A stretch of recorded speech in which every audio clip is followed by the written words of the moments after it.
Hello my dear friend. तो कैसे हैं आप सब लोग? आई होप कि आप सब लोग बहुत अच्छे होंगे और बहुत अच्छी तरीके से अपनी स्टडी को कंटिन्यू कर रहे होंगे। तो बताइएगा, हम लोग क्या पढ़ रहे थे लास्ट टाइम? हम लोग लास्ट टाइम पढ़ रहे थे पर्यावरण से संबंधित आंदोलन, यानी कि हम लोग इन्वायरमेंट रिलेटेड मूवमेंट्स को कवर कर रहे थे। आज उसी क्रम में हम लोग एक नए टॉपिक को देखेंगे, वन्य जीव संरक्षण परियोजनाएं, wild life protection projects. Wild life protection projects में आपको देखिए मैं कुछ नाम बताता हूँ, शायद आपको याद आ जाएगा। जैसे हम लोग बात करते हैं टाइगर प्रोजेक्ट की, जैसे कि हम लोग बात करते हैं एलिफेंट प्रोजेक्ट की, जैसे कि हम लोग बात करते हैं रिनोसिरस यानी कि गैंडा परियोजना की बात करते हैं, जैसे कि हम लोग बात करते हैं क्रोकोडाइल प्रोजेक्ट की। तो ये ढेर सारे प्रोजेक्ट्स हैं जो कि यहाँ पर हम लोग कवर करने वाले हैं। तो चलिए बिना किसी देरी के हम लोग इस टॉपिक को शुरू करते हैं। सबसे पहले बात करते हैं कि वन्य जीवों को बचाने के लिए वन्य जीव संरक्षण अधिनियम आता है। कब आता है? 1972 में आता है, 1972 में आता है, 1972 में क्या आता है? वन्य जीव संरक्षण अधिनियम। वन्य जीव संरक्षण अधिनियम, ठीक है ना? वन्य जीव संरक्षण अधिनियम, इसको आप बोलते हैं इंग्लिश में वाइल्ड लाइफ प्रोटेक्शन एक्ट। ये आपके पेपर में कई बार आया हुआ है, तो इसको आप अच्छे से याद रखिएगा। वाइल्ड लाइफ प्रोटेक्शन प्रोजेक्ट ये कब पारित किया गया, ये कब आया? तो आपको बताना है, ये आया है 1972 में। प्रोटेक्शन प्रोजेक्ट है ना, प्रोटेक्शन एक्ट ये कब आया? 1972 में। वन्यजीव संरक्षण अधिनियम के तहत क्या किया गया? भारतीय वन्यजीव बोर्ड की स्थापना की गई। इसके तहत, है ना, या आप कह सकते हैं कि भारतीय वन्यजीव बोर्ड जो है ये स्थापित किया गया था। किसके तहत स्थापित किया गया था? ये इसके तहत स्थापित किया गया था, वन्यजीव संरक्षण अधिनियम के तहत। इसके तहत क्या हुआ? इसके तहत भारतीय वन्यजीव बोर्ड की स्थापना। भारतीय वन्यजीव बोर्ड की स्थापना। भारतीय वन्यजीव बोर्ड की स्थापना। भारतीय वन्यजीव बोर्ड क्या किया गया? स्थापित किया गया। इंडियन वाइल्ड लाइफ बोर्ड स्थापित किया गया। कब स्थापित किया गया? 1985 में, 1985 में। ध्यान दीजिएगा, वन्यजीव संरक्षण अधिनियम यानी कि वाइल्ड लाइफ प्रोटेक्शन एक्ट के तहत एक बोर्ड स्थापित किया गया जिसका नाम भारतीय वन्यजीव बोर्ड 1985 में। और इसके अध्यक्ष कौन हुआ करते हैं? तो इसके अध्यक्ष हुआ करते हैं भारत के प्रधानमंत्री। कौन हुआ करते हैं? भारत के प्रधानमंत्री हुआ करते हैं, यानी कि पीएम ऑफ इंडिया हुआ करते हैं। क्या काम है इसका? इसका काम है भारत में वन्य जीवों की देखरेख करना और वन्य जीवों को संरक्षण देने वाली जो परियोजनाएं हैं जो चल रही हैं उनके क्रियान्वयन में निगरानी रखना। उनके क्रियान्वयन में कोई कमी रह रही है या क्या उसमें सुधार किया जा सकता है, इन सब पर निगरानी रखने के लिए क्या है? भारतीय वन्यजीव बोर्ड है। क्या है? भारतीय वन्यजीव बोर्ड है, ठीक है। तो 1972 में भारतीय वन्यजीव बोर्ड की जो स्थापना हुई है वो वन्यजीव संरक्षण अधिनियम के तहत हुई है, जो कि 1972 में आया था। इसका काम है भारतीय वन्य जीवों की देखरेख और उनसे संबंधित संरक्षण परियोजनाओं यानी कि प्रोजेक्ट्स की निगरानी रखना, उनके क्रियान्वयन की निगरानी रखना, ठीक है।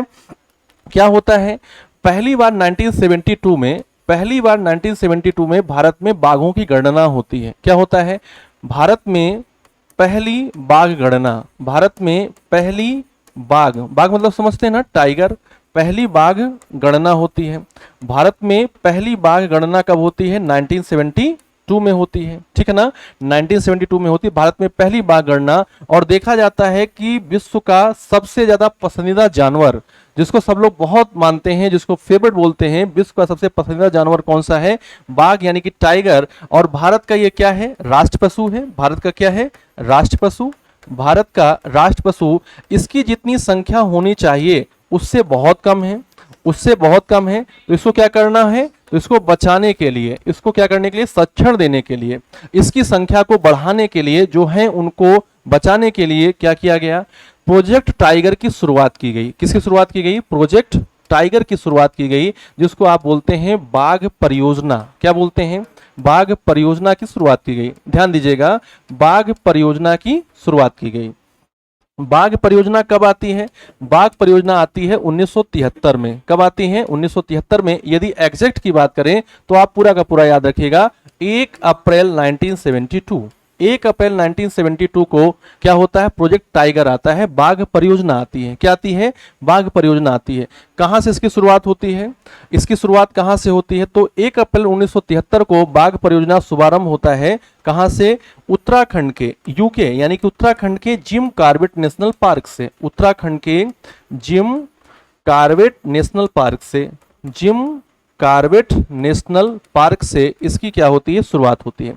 आप जानते हैं Jim Corbett national park Bharat का पहला राष्ट्रीय पार्क भी है। उत्तराखंड में इसकी स्थापना हुई थी 1936 में।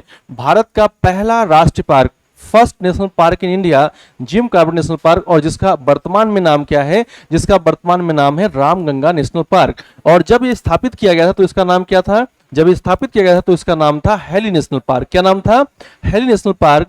तो प्रोजेक्ट टाइगर का शुभारंभ होता है 1 अप्रैल 1973 में। कहां से, उत्तराखंड के जिम कॉर्बेट नेशनल पार्क से। अब देखिए, बाघों को बचाना है, बाघों को बचाना है तो क्या करना होगा, जहां पर बाघों की संख्या अधिक है और जहां पर बाघों को क्या होने वाला है, बाघों को नुकसान होने वाला है, तो वहां पर उनके लिए बाघ संरक्षित क्षेत्र बना दिए जाएंगे। यानी कि जिन क्षेत्रों में बाघों की संख्या ज्यादा है और वहां पर उनके नुकसान या उनको खतरा है, तो वहां पर हम लोग बाघ संरक्षित क्षेत्र बनाएंगे, जिनको आप इंग्लिश में बोलते हैं टाइगर रिजर्व बनाएंगे। क्या बनाएंगे, टाइगर रिजर्व बनाएंगे। तो जब प्रोजेक्ट टाइगर की शुरुआत यहां से होती है तो आपको यह भी तो ध्यान रखना है कि जिम कॉर्बेट नेशनल पार्क क्या हो जाता है, यह भारत का पहला टाइगर रिजर्व हो जाता है।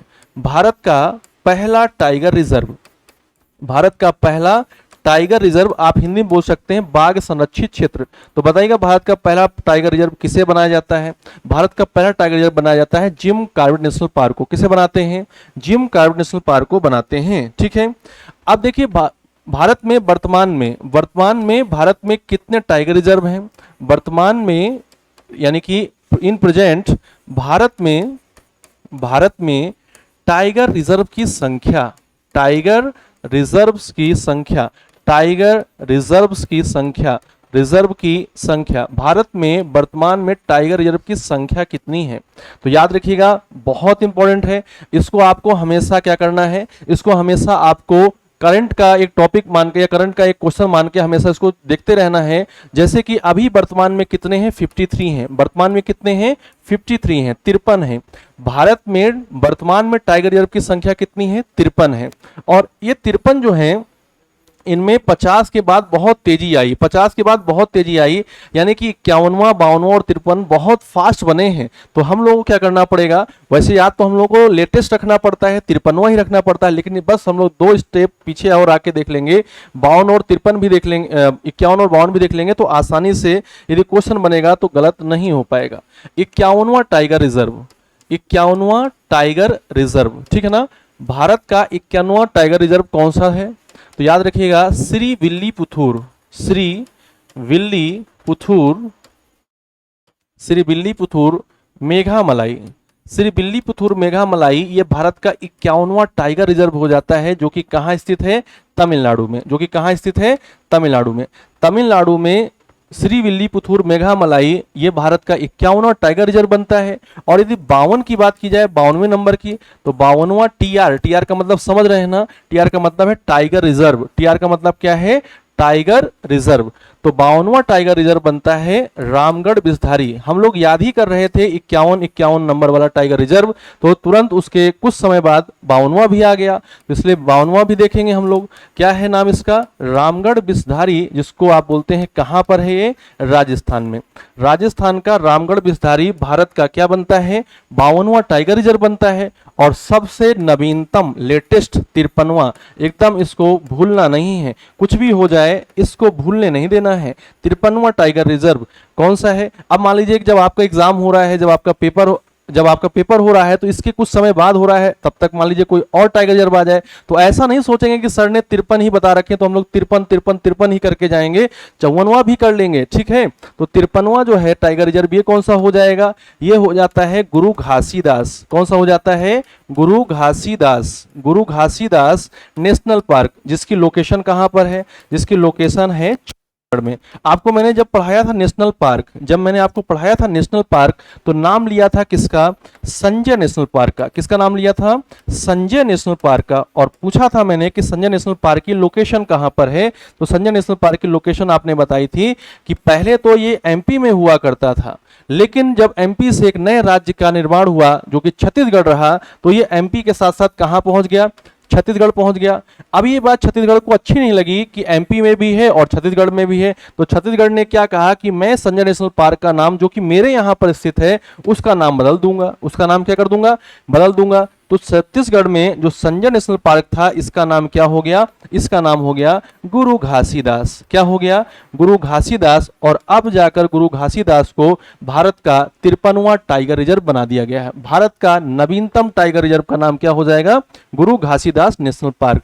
तो वर्तमान में टाइगर रिजर्व की संख्या कितनी हो जाती है? 53। और यदि आपसे पूछता है भारत का पहला टाइगर रिजर्व, तो आपका आंसर होना चाहिए जिम कॉर्बेट नेशनल पार्क, जो कि भारत का पहला राष्ट्रीय उद्यान भी है। इसी को तो आपने याद रखा है ना, भारत का पहला। और हर व्यक्ति को अपना पहला पहला याद रखना पड़ता है, तो आपको अपने एग्जाम के लिए हर चीज जो पहली बार हुई है उसको याद रखना होगा। भारत का पहला नेशनल पार्क का नाम क्या हो जाएगा?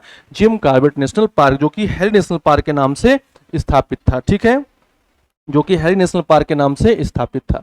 अब हम लोग बात करते हैं कि जितने भी टाइगर रिजर्व हैं, जितने भी टाइगर रिजर्व हैं भारत में, उनमें से सबसे बड़ा कौन सा है भारत में? तो पहला क्वेश्चन बनेगा सबसे बड़ा, सबसे बड़ा टाइगर रिजर्व। ठीक है ना, सबसे बड़ा टाइगर रिजर्व, सबसे बड़ा यानी कि लार्जेस्ट, सबसे बड़ा टाइगर रिजर्व। फिर दूसरा क्वेश्चन कौन सा बनेगा? सबसे छोटा। यदि सबसे बड़ा पूछेगा तो सबसे छोटा भी तो याद रखना होगा, सबसे छोटा टाइगर रिजर्व, सबसे छोटा टाइगर रिजर्व। और थर्ड नंबर पर बनेगा कि सर्वाधिक ऊंचाई पर, यानी कि हाईएस्ट, जो कि सबसे ऊंचाई पर है, सर्वाधिक ऊंचाई वाला, सर्वाधिक ऊंचाई पर, सर्वाधिक ऊंचाई पर स्थित टाइगर रिजर्व, सर्वाधिक ऊंचाई पर स्थित टाइगर रिजर्व। अब देखिए, ये तीन क्वेश्चन हम लोगों के बहुत इंपॉर्टेंट हो जाते हैं। भारत में जो 53 टाइगर रिजर्व हैं उनमें सबसे बड़ा टाइगर रिजर्व का नाम क्या है? नाम है नागार्जुन सागर। क्या नाम है? नागार्जुन, नागार्जुन सागर श्रीशैलम, नागार्जुन सागर श्रीशैलम। ठीक है ना, नागार्जुन सागर श्रीशैलम। इसकी लोकेशन कहां पर है? तो नल्ला मलाई की पहाड़ियों के आसपास के क्षेत्र को नागार्जुन सागर श्रीशैलम टाइगर रिजर्व के नाम से हम लोग जानते हैं। और ये कहां पर है? ये है आंध्र प्रदेश में। कहां पर है ये? आंध्र प्रदेश में। कहां पर है ये? आंध्र प्रदेश में। सबसे छोटा टाइगर रिजर्व, यदि सबसे छोटा टाइगर रिजर्व पूछा जाता है तो हमारा आंसर होता है बोर। क्या होता है? Bore, bore tiger reserve. Bore tiger reserve की लोकेशन कहां पर है? बोर टाइगर रिजर्व है महाराष्ट्र में। कहां पर है? महाराष्ट्र में है। बोर टाइगर रिजर्व बेटा कहां पर है? महाराष्ट्र में है। और सबसे ऊंचाई पर स्थित जो टाइगर रिजर्व है, आपको याद होगा, उसका नाम सुनते ही आप बता दोगे कि वो कहां पर है। तो मैं नाम तो लिख देता हूं, लेकिन आपको बताना होगा कि कहां पर है। बताइए, सबसे ऊंचाई पर स्थित टाइगर रिजर्व का नाम, तो आपने कहा नामदफा। सर आपने लिख दिया, बिल्कुल सही है, नामदफा टाइगर रिजर्व। अब आपको बताना है कि इसकी लोकेशन कहां पर, यानी कि कहां पर स्थित है। तो याद करो, नामदफा नेशनल पार्क भी हुआ करता था और हम लोगों ने इसका नाम बढ़िया से कई बार वहां पर पढ़ा है। तो नामदफा टाइगर रिजर्व ये कहां पर है? अरुणाचल प्रदेश में। कहां पर है? अरुणाचल प्रदेश, अरुणाचल प्रदेश में है नामदफा टाइगर रिजर्व। अरुणाचल प्रदेश में है नामदफा टाइगर रिजर्व। तो भारत में सबसे बड़ा टाइगर रिजर्व, सबसे छोटा टाइगर रिजर्व और सर्वाधिक ऊंचाई पर स्थित टाइगर रिजर्व, ये तीन इंपॉर्टेंट पॉइंट्स हैं जो आपको याद रखने हैं। नेक्स्ट हम लोग बात करते हैं कि जो टाइगर है ना, टाइगर, इसको संरक्षण देने के लिए, इसको संरक्षण प्रदान करने के लिए कौन सी परियोजना चलाई गई? Project tiger. ठीक है ना, जिसको आप बोलते हैं बाघ परियोजना। क्या बोलते हैं? बाघ परियोजना। क्या बोलते हैं? बाघ परियोजना।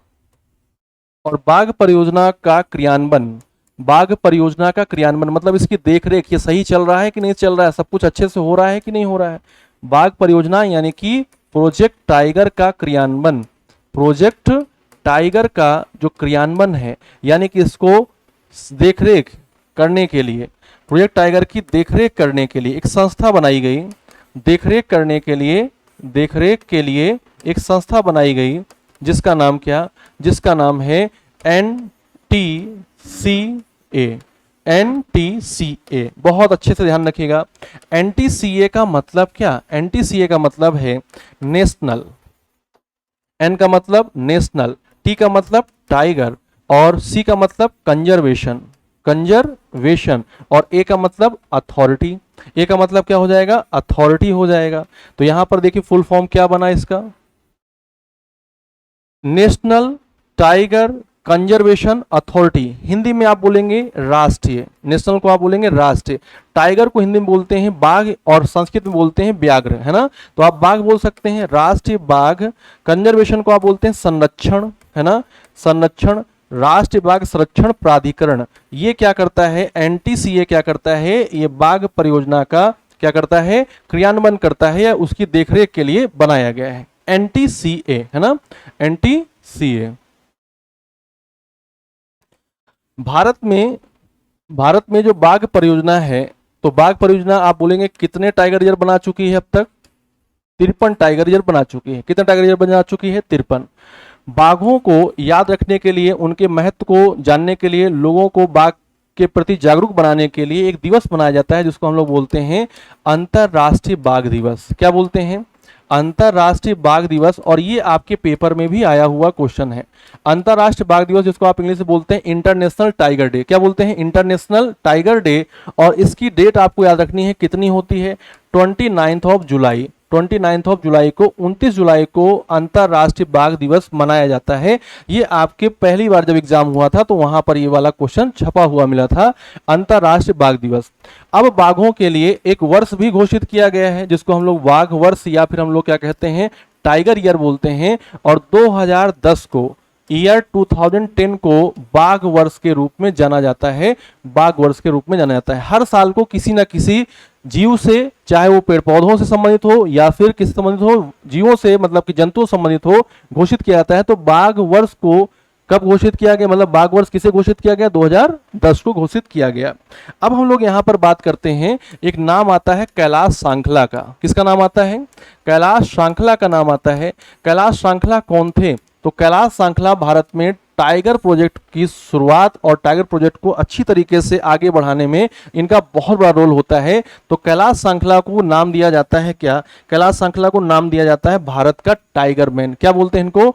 Tiger man of India, tiger man of India.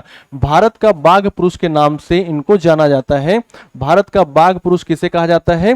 Kailash Sankhla को कहा जाता है। किसे कहते हैं? कैलाश सांखला को। फिर आता है एक प्रदेश, एमपी। कौन सा प्रदेश आता है? एमपी। एमपी को हम लोग नाम देते हैं, एमपी को कहते हैं क्या? एमपी को कहते हैं बाघ प्रदेश। क्या बोलते हैं?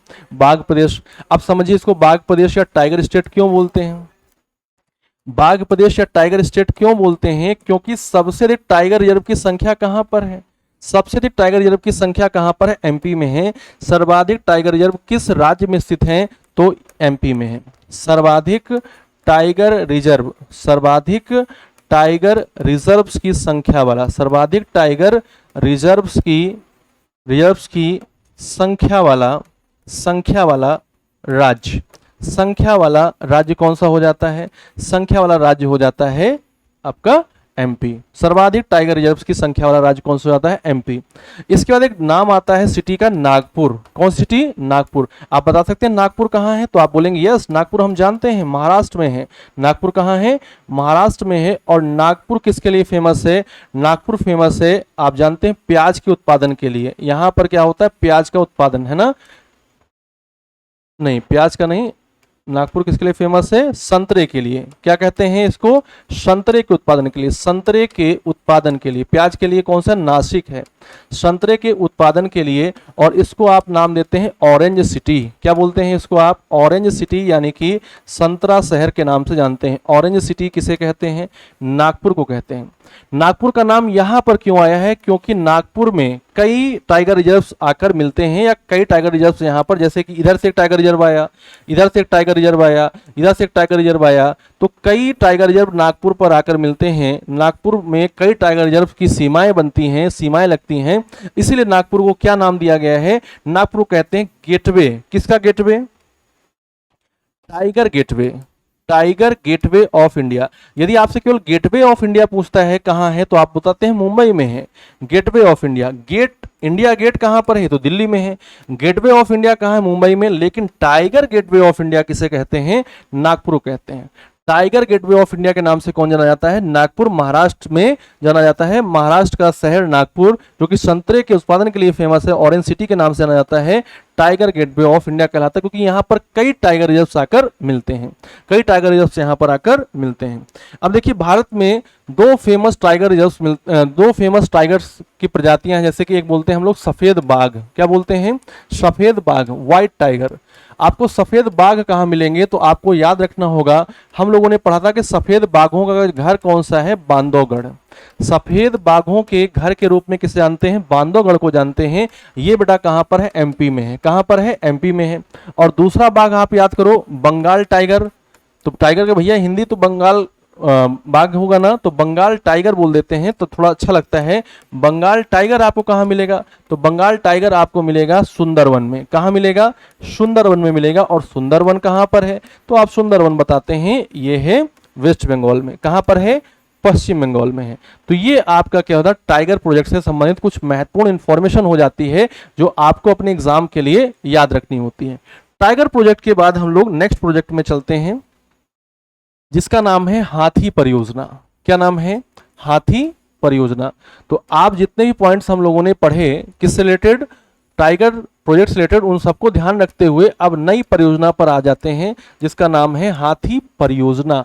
हाथी परियोजना, जिसको आप इंग्लिश में क्या बोलते हैं, एलिफेंट प्रोजेक्ट।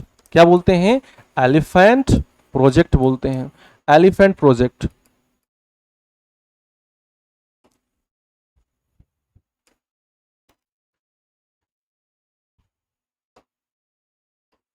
एलिफेंट प्रोजेक्ट, ठीक है। अब बात करते हैं कि जो एलिफेंट है, ये क्यों बचाना आवश्यक है। एलिफेंट बचाना क्यों आवश्यक है, पहले तो इसकी बात कर लेते हैं, एलिफेंट बचाना क्यों आवश्यक है। आपने देखा होगा कि हाथी के दांत होते हैं बाहर वाले, जिसको बोलते हैं हाथी के दांत दिखाने के कुछ और, खाने के कुछ और होते हैं। तो जो हाथी का दिखने वाला दांत है ना, हाथी का बाहर दिखने वाला दांत, हाथी का बाहर दिखने वाला दांत, हाथी का बाहर दिखने वाला दांत, सबसे पहले पूछा जाता है इसको कहते क्या है। हाथी का बाहर दिखने वाला दांत, इसका नाम क्या है, इसे कहते क्या है। तो हाथी का बाहर दिखने वाला दांत क्या कहलाता है, इसको कहते हैं हम लोग टस्क। क्या बोलते हैं, टस्क, टस्क। और इसको आप कभी कभी बोलते हैं आइवरी। क्या बोलते हैं, आइवरी, ठीक है ना। इसकी के कारण, इसी दांत को प्राप्त करने के लिए क्या होता है, हाथी का शिकार होता है। इसी को प्राप्त करने के लिए हाथी क्या होता है, शिकार होता है। ये जो टस्क है या आइवरी है, इसका क्या यूज है, तो आप कहते हैं कीमती आभूषण बनाने में, कीमती आभूषण, है ना, और सामान बनाने में, कीमती आभूषण एवं सामान बनाने में इसका उपयोग किया जाता है। और बेचारा हाथी जो है वो इसी दांत के लिए शिकार कर लिया जाता है। तो कीमती आभूषण एवं सामान बनाने के लिए, कीमती आभूषण एवं सामान बनाने के लिए, सामान बनाने के लिए, है ना, सामान बनाने के लिए हाथी का शिकार किया जाता है। अब जैसे आप जानते हैं कि जो दांत होते हैं कितने प्रकार के होते हैं, दांत जो होते हैं वो 4 प्रकार के होते हैं, जिनमें कि अभी आपको हम अच्छे से जब पढ़ेंगे साइंस में तो इन पर चर्चा करेंगे, लेकिन अभी आपको देख लेना है कौन कौन से टाइप होते हैं। इंसीजर होता है, फिर कौन सा होता है, कैनाइन होता है, फिर कौन सा होता है, प्री मोलर होता है, और फिर कौन सा होता है, मोलर होता है। बोलो हाँ या ना। जो दांत होते हैं वो 4 प्रकार के होंगे। दांत कितने प्रकार के होंगे, 4 प्रकार के। इंसीजर जो है इसको हिंदी में बोलते हैं कृंतक। जो दांत काटने और कुतरने काम करेंगे वो क्या कहलाएंगे, कृंतक कहलाएंगे। और दूसरे दांत जो क्या करेंगे, चीरने फाड़ने काम करेंगे, वो दांत क्या कहलाएंगे, रदनक कहलाएंगे। और जो दांत चबाने काम करेंगे वो क्या कहलाएंगे, प्री मोलर यानी कि अग्र चवर्णक कहलाएंगे, अग्र चवर्णक कहलाएंगे। और जो दांत क्या करेंगे, पीसने काम करेंगे, वो क्या कहलाएंगे, चवर्णक कहलाएंगे, चवर्णक।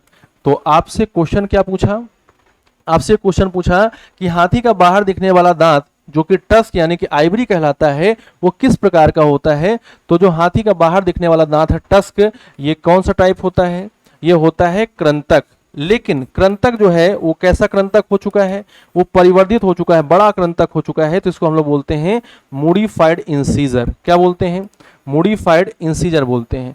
अब देखिए जो हाथियों में आप देखेंगे कि हाथियों का जो प्रजनन काल होता है, जिस समय पर ये क्या कर सकते हैं, जिस समय पर ये बच्चे जनने की क्षमता रखते हैं, ये साल भर में बहुत कम समय में होता है। यदि उस समय पर मादा हाथी का मिलन नर हाथी से सही से नहीं हो पाता है तो फिर पूरे साल भर ये प्रजनन के लायक नहीं रहते हैं।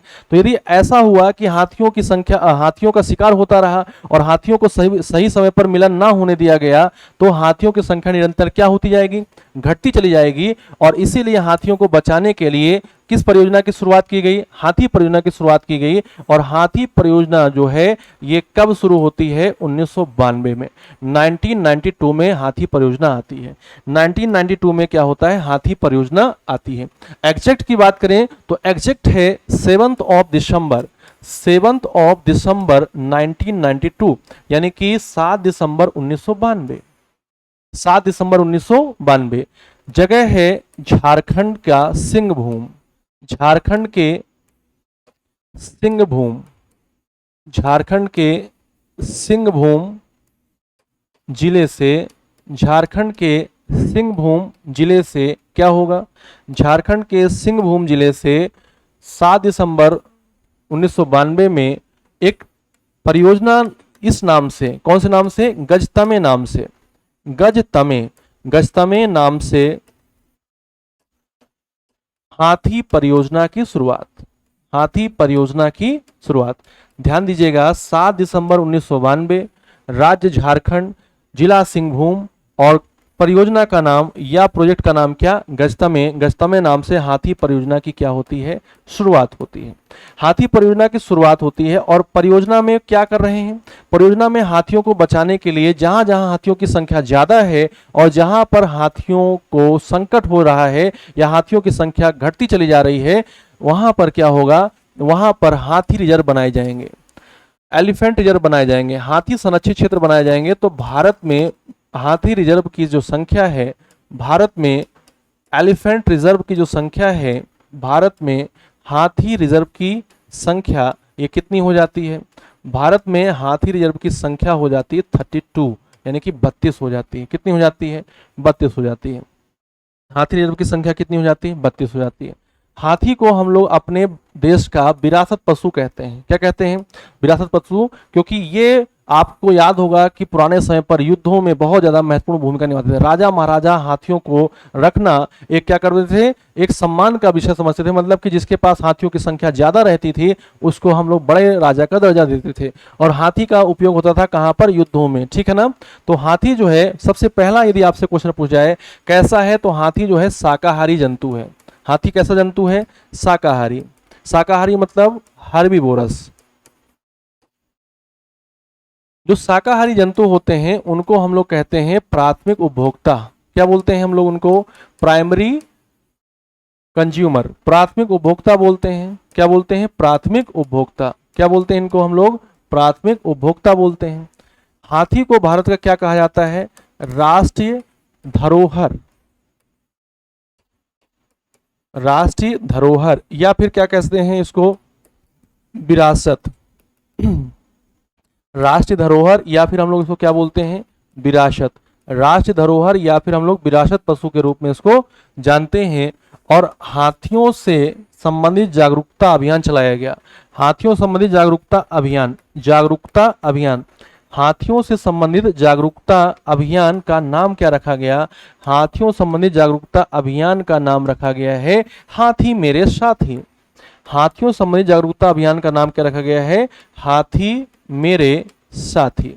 हाथी मेरे साथी। तो हाथी मेरे साथी क्या है, तो आप कहेंगे हाथियों संबंधित महत्व को लोगों तक पहुंचाने के लिए, लोगों को हाथी के प्रति जागरूक बनाने के लिए जो अभियान या फिर आप कह सकते हैं योजना चलाई गई, उसका नाम क्या रहा, हाथी मेरे साथी। और हाथियों को बचाने के लिए मनाया जाता है राष्ट्रीय हाथी दिवस। क्या मनाते हैं, राष्ट्रीय हाथी दिवस मनाते हैं। और राष्ट्रीय हाथी दिवस कब मनाया जाता है, तो राष्ट्रीय हाथी दिवस मनाया जाता है 12 अगस्त को। कब मनाते हैं, 12 अगस्त को मनाते हैं। इतनी बात आपको ध्यान रखनी है, 12 अगस्त को राष्ट्रीय हाथी दिवस मनाते हैं। अब देखिए हमारे यहाँ पर वैसे तो 32 हाथी रिजर्व हैं, लेकिन कुछ जो आपको मुख्य हाथी रिजर्व हैं जो याद रखने हैं, कहाँ कहाँ पर है, मुख्य हाथी रिजर्व यानी कि मेन एलिफेंट रिजर्व है ना, मुख्य हाथी रिजर्व कौन कौन से हैं? तो मुख्य हाथी रिजर्व में सबसे पहले नाम लेंगे आप किसका? सबसे पहले नाम लेंगे आप राजा जी का। किसका नाम लेंगे? राजा जी। राजा जी नेशनल पार्क में हाथी को क्या किया गया? संरक्षण दिया गया है। और राजा जी कहाँ मिलेंगे आपको? राजा जी कहाँ मिलेंगे? राजा जी नेशनल पार्क आपको मिलेंगे कहाँ पर? उत्तराखंड में। कहाँ पर मिलेगा? उत्तराखंड में। कहाँ मिलेगा? उत्तराखंड में। इसके बाद नाम आता है पेरियार का। ये सब नाम आप पढ़ चुके हो, बस मैं ये बता रहा हूं कि कहां पर हाथियों को संरक्षण दिया गया है। पेरियार नेशनल पार्क, ये जो पेरियार है नदी का भी नाम है और पेरियार नेशनल पार्क भी है। तो यहाँ पर कहाँ जगह है? ये केरल में। और पेरियार में किसको संरक्षण दिया गया है?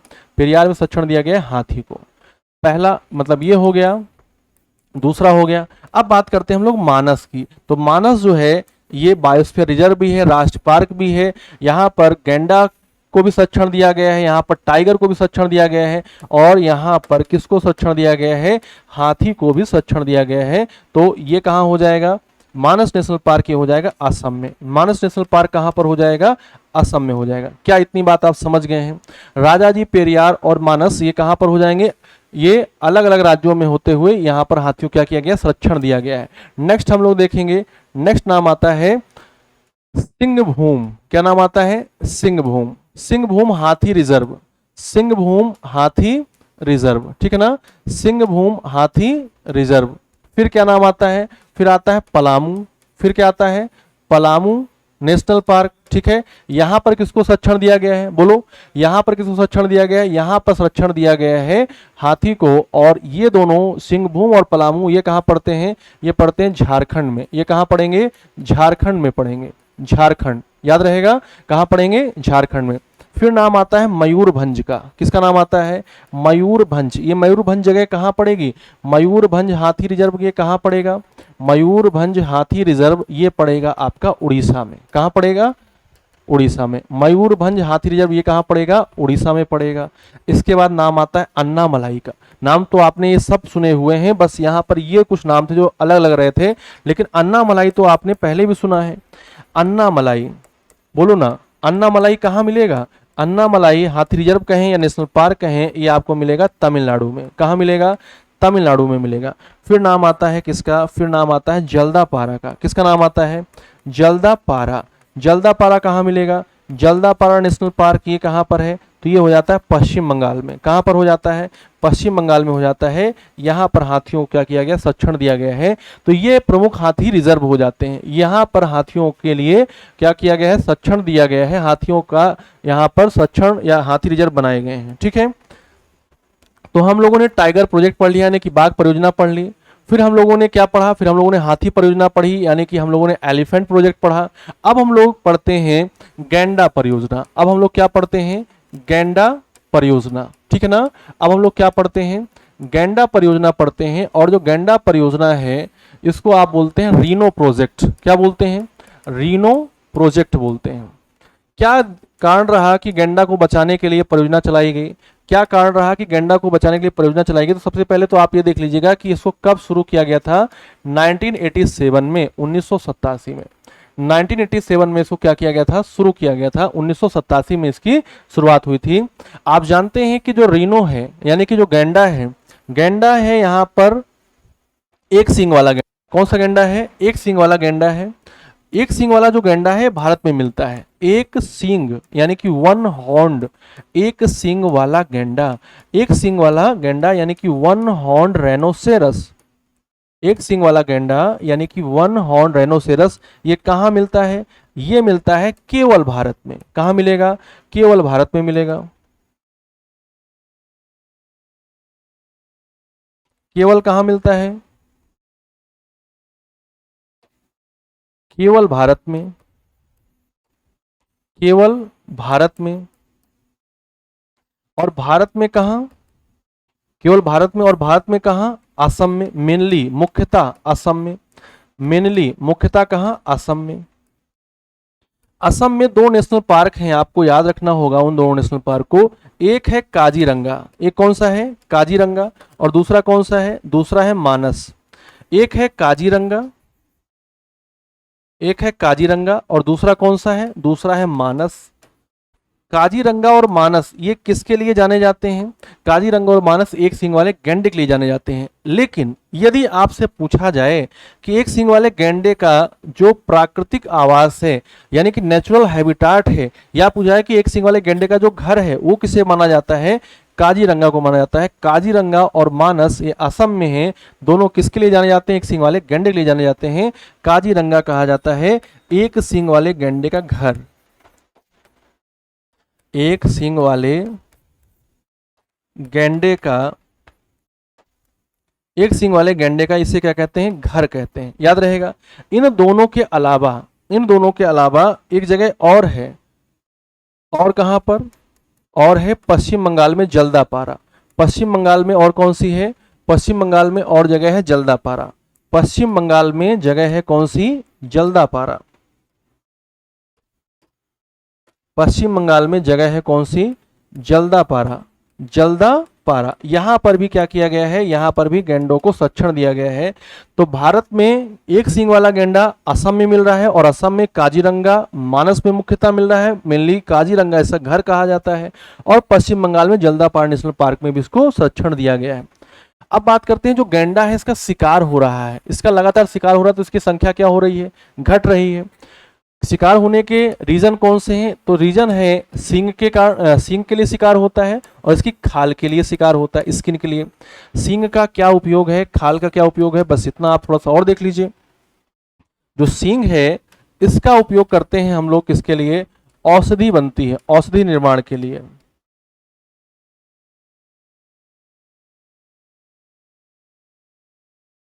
और किसके लिए करते हैं?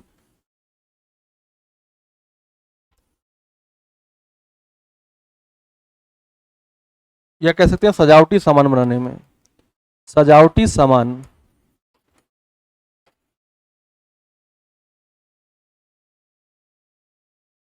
और जो खाल है इसका उपयोग आप किसके लिए करते हैं? इसका उपयोग आप करते हैं किसके लिए? इसका उपयोग करते हैं आप बुलेट प्रूफ वस्तुएं बनाने में। Bullet proof, bullet proof, proof, bullet proof वस्तुएं बनाने में। इसके लिए इसका दिनों दिन शिकार बढ़ता जा रहा है। इसलिए गैंडे को बचाने के लिए 1987 में भारत में क्या की गई? गैंडा परियोजना की शुरुआत की गई। ठीक है, नेक्स्ट हम लोग देख लेते हैं गिर सिंह परियोजना। गिर सिंह परियोजना, गिर सिंह परियोजना।